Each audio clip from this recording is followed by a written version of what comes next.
Kegiatan KPPS pada rapat pemungutan suara. Yang pertama, membuka perlengkapan pemungutan dan penghitungan suara dengan ketentuan sebagai berikut. A. Membuka kotak suara, mengeluarkan seluruh isi kotak suara di atas meja secara tertib dan teratur, mengidentifikasi dan menghitung jumlah setiap jenis dokumen dan peralatan, serta memeriksa sampul yang berisi surat suara untuk masing-masing jenis pemilu yang masih dalam keadaan disegel. B. Memperlihatkan kepada pengawas TPSL yang hadir bahwa kotak suara benar-benar telah kosong. Menutup kembali, mengunci kotak suara dan meletakkan di tempat yang telah ditentukan. C. Menghitung dan memeriksa kondisi seluruh surat suara termasuk surat suara cadangan sebanyak 2% dari jumlah pemilih yang tercantum dalam DPT untuk masing-masing jenis pemilu dan memastikan kesesuaian dengan dapil. Yang kedua yaitu memberikan penjelasan kepada pemilih, saksi, dan pengawas TPS mengenai jumlah surat suara yang diterima, tata cara pemberian suara, tata cara penyampaian keberatan oleh saksi, pengawas TPS, pemantau pemilu atau warga masyarakat atau pemilih. Tata cara pemantauan oleh pemantau pemilu, pembagian tugas anggota KPPS, dan hal-hal lain yang diperlukan.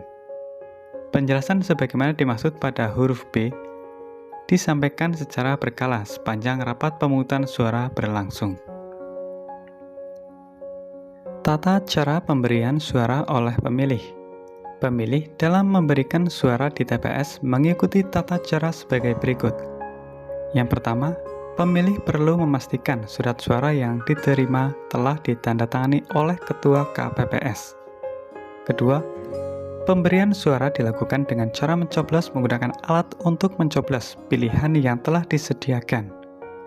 Ketiga, pemberian suara pada surat suara presiden dan wakil presiden dilakukan dengan cara mencoblos pada nomor, nama, foto pasangan calon, atau tanda gambar partai politik, pengusul dalam satu kotak.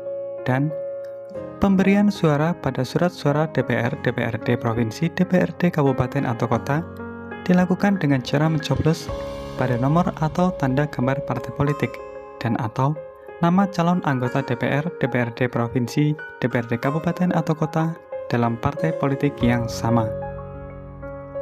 Yang kelima, pemberian suara pada surat suara pemilu anggota DPD dilakukan dengan cara mencoblos pada nomor, nama, atau foto calon dalam satu kolom calon yang sama. Pemilih yang berhak memberikan suara di TPS, yaitu pemilik KTP elektronik yang terdaftar dalam DPT di TPS yang bersangkutan, pemilik kartu tanda penduduk elektronik yang terdaftar dalam DPTB, kemudian pemilik KTP elektronik yang tidak terdaftar pada DPT dan DPTB. Kemudian, penduduk yang telah memilih hak pilih.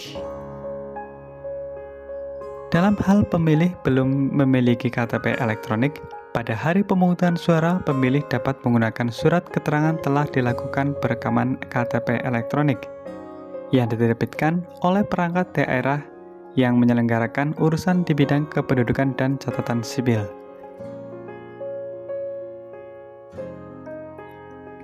Adapun tugas KPPS pada pemungutan suara yaitu Ketua KPPS.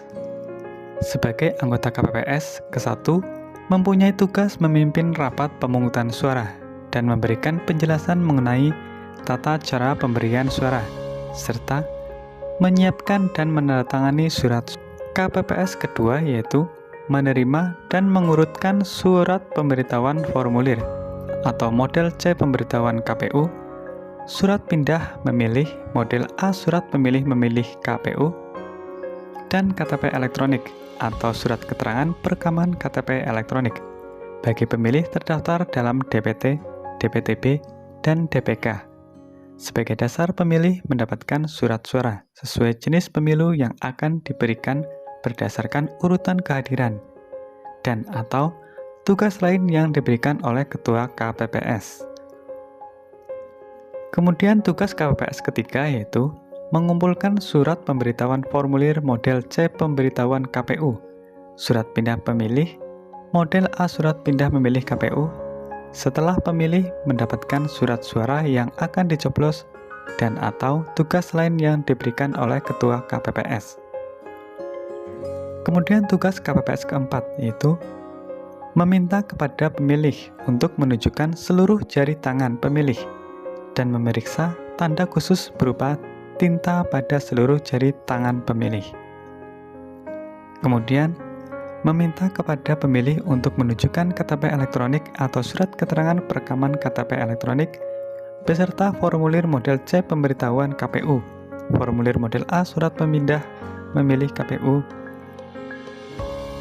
dan memeriksa kesesuaian antara pemilih yang bersangkutan dengan KTP elektronik atau surat keterangan perekaman KTP elektronik yang ditunjukkan oleh pemilih. Kemudian tugas KPPS keempat, yaitu apabila pemilih terdaftar dalam DPT, memeriksa kesesuaian nama pemilih antara formulir model C pemberitahuan KPU dengan KTP elektronik atau surat perekaman KTP elektronik, dan memeriksa kesesuaian nama pemilih dengan yang tercantum dalam salinan DPT serta memberi tanda pada kolom nomor urut pemilih dalam salinan DPT dengan menggunakan formulir model A Kapko daftar pemilih. Kemudian, apabila pemilih terdaftar dalam DPTB, memeriksa kesesuaian nama pemilih antara formulir model A surat pemindah memilih KPU dengan KTP elektronik atau surat perekaman KTP elektronik, dan memeriksa kesesuaian nama pemilih dengan yang tercantum dalam salinan DPTB, serta memberi tanda pada kolom nomor urut pemilih dalam salinan DPTB dengan menggunakan formulir model A daftar pemilih pindahan. Selanjutnya, apabila terdapat pemilih yang tidak terdaftar dalam DPT, DPTB, memeriksa kesesuaian antara pemilih yang bersangkutan dengan KTP elektronik yang ditunjukkan oleh pemilih dan memastikan yang bersangkutan tidak terdaftar dalam DPT dan DPTB. Selanjutnya yaitu tugas dari KPPS kelima. Yang pertama, meminta pemilih untuk menandatangani formulir model C daftar hadir DPT bagi pemilih yang terdaftar dalam formulir model A Kapko daftar pemilih. Meminta pemilih untuk menandatangani formulir model C daftar pemilih DPTB bagi pemilih yang terdaftar dalam formulir model A daftar pemilih pindahan dan namanya tercantum dalam formulir model C daftar hadir DPTB. Yang ketiga, menuliskan nama lengkap sesuai KTP elektronik dan menandatangani formulir model C daftar hadir DPK. Keempat, menuliskan nama pemilih dan jenis disabilitas pemilih yang belum tercantum dalam formulir model C daftar hadir DPTB atau model C daftar hadir DPK ke daftar formulir tersebut sesuai dengan formulir model A daftar pemilih pindahan. Kelima, mempersilahkan pemilih menempati tempat duduk yang telah disediakan. Tugas KPPS ke-6 yaitu mengatur dan memastikan pemilih memasukkan masing-masing surat suara ke dalam kotak suara sesuai jenis pemilu. Kemudian untuk tugas KPPS ke-7, mengatur pemilih yang akan keluar TPS dan memberikan tanda khusus berupa tinta di salah satu jari pemilih sebagai bukti bahwa pemilih yang bersangkutan telah memberikan hak. Setelah pemungutan suara selesai, langkah selanjutnya KPPS yaitu mempersiapkan penghitungan suara. Waktu penghitungan suara di TPS dimulai setelah pemungutan suara selesai dan berakhir pada hari yang sama dengan hari pemungutan suara. Dalam hal penghitungan suara belum selesai pada hari yang sama dengan hari pemungutan suara, penghitungan suara dapat diperpanjang tanpa jeda, paling lama 12 jam sejak berakhirnya hari pemungutan suara. Sebelum rapat penghitungan suara di TPS, anggota KPPS mengatur sarana dan prasarana yang diperlukan dalam penghitungan suara. Sarana dan prasarana meliputi pengaturan tempat rapat penghitungan suara di TPS, termasuk pengaturan papan atau tempat duduk, tempat untuk memasang formulir model C hasil PPWP, DPR, DPRD, DPRD Provinsi, DPRD Kabupaten atau Kota, tempat duduk KPPS, saksi dan pengawas TPS, alat keperluan administrasi, formulir penghitungan suara di TPS, sampul kertas atau kantong plastik pembungkus, segel, kotak suara, serta menyiapkan kuncinya dan peralatan TPS lain. Penempatan pemilih, pemantau pemilu, dan masyarakat ditempatkan di luar TPS. Sarana dan prasarana diatur dengan baik agar mudah digunakan dan rapat penghitungan suara dapat diikuti oleh semua pihak yang hadir dengan jelas. Adapun tata letak penghitungan suara, bisa teman-teman simak pada gambar ini. KPPS menyusun tata letak TPS dalam proses penghitungan suara dengan memberikan kemudahan bagi saksi pengawas TPS, pemantau masyarakat, dan pewarta menyaksikan proses penghitungan suara secara jelas. Adapun tugas KPPS pada penghitungan suara yaitu Ketua KPPS bertugas memimpin rapat penghitungan suara, memeriksa tanda coblos, menunjukkan dan mengumumkan hasil penelitian surat suara yang sah atau tidak sah kepada saksi, pengawas TPS, pemantau pemilu, pemilih masyarakat yang hadir dengan suara yang terdengar jelas. Tugas KPPS kedua yaitu membuka setiap surat suara untuk diteliti dan diumumkan oleh Ketua KPPS.